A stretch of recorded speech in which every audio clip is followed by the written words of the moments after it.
नमस्कार, मैं हूं आपकी गाइड कुसुम और आज की हमारी चर्चा का विषय है रक्षा मंत्रालय। जी हाँ, रक्षा मंत्रालय को लेकर जहां एक लंबे समय से अटके हुए सौदे को मंजूरी मिल गई है। तो चलिए जानते क्या है इस सौदे के अंदर तथा रक्षा मंत्रालय का इतना महत्वपूर्ण अनुबंध किसके साथ हुआ है।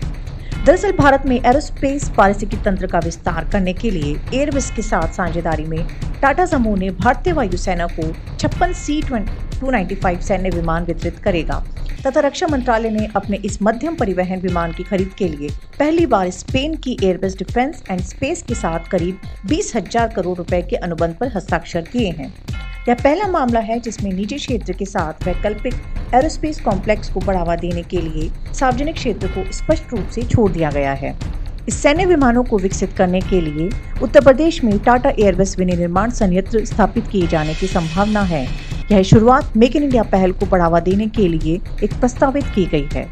इसमें सबसे महत्वपूर्ण बात यह है कि कुल 56 विमानों में से 40 का निर्माण भारत में स्थानीय स्तर पर तथा बाकी 16 का स्पेन में विकसित किया जाएगा।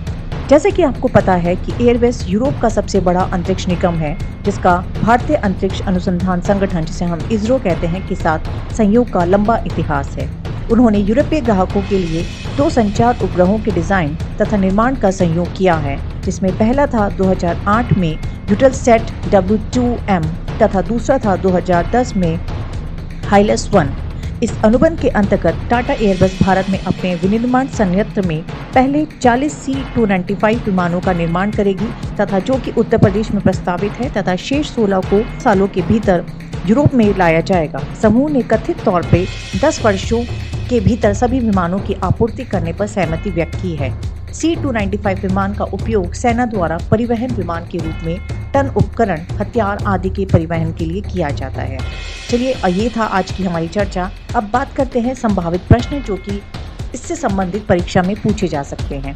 पहला प्रश्न, मेक इन इंडिया के तहत पहली बार रक्षा मंत्रालय ने अपने मध्यम परिवहन के निर्माण के लिए किस विदेशी कंपनी के साथ हस्ताक्षर किए हैं। दूसरा प्रश्न, अनुबंध के अनुसार कुल 56 विमानों में से कितने विमानों का निर्माण भारत में किया जाएगा तथा शेष विमानों का निर्माण कहाँ किया जाएगा।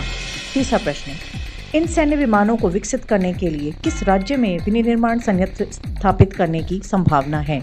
चौथा प्रश्न, C-295 विमान भारतीय वायुसेना के किस विमान का स्थान लेंगे। धन्यवाद।